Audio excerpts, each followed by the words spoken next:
Thank you, Governor. We are so fortunate to have a governor who has the guts and the willingness to step into the fight and not shy away from the fight. Thank you, Governor. Thank you very much. I want to thank my partner here, Assemblymember Karines Reyes, for her incredible help in getting this through the Assembly. This week, we're right at the end here. Speaker Carl Hastie, and of course my friend, my leader, Senate Majority Leader Andrea Stewart-Cousins, these legislative leaders and our colleagues in the legislature, and I know my colleague Senator Jessica Ramos is here, we made a stand with this. As the governor said, we're not going backwards. We are taking the offense. We are going to bring the fight.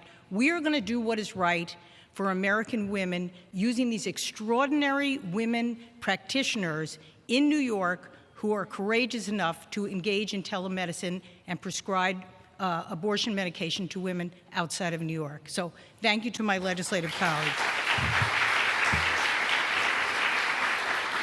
I also want to thank so many in the reproductive rights community and the academic community who helped us craft a complicated bill and make sure that it would withstand constitutional challenge and that we achieved a consensus of opinion that this was the right thing to do. It wasn't an easy path, and I thank many of them who are here today for working with us collaboratively to come up with a bill that could get the governor's signature with her comfort level and our comfort level that we are doing the right thing and the legally correct thing.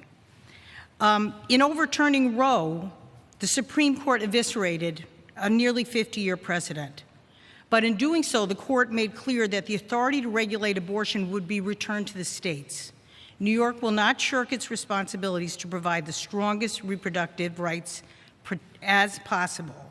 So our bill pairs telehealth services with medication abortion, already the preferred method of abortion in this country, to expand access nationwide. It will allow providers licensed in New York State, acting within their scope of practice, to consult and then prescribe medication abortion to women in other states.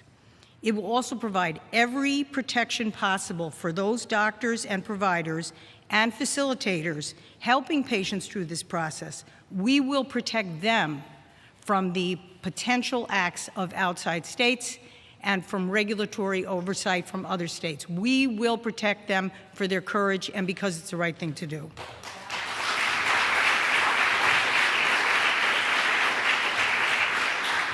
New York has always been and will always be a leader in reproductive freedom. Just to remind people, we legalized abortion in 1970, 3 years before Roe. Last year, as the governor said, we took important steps to protect people traveling to New York, and in January, we passed the Equal Rights Amendment for a second time, further safeguarding abortion from government interference when it passes through the voters.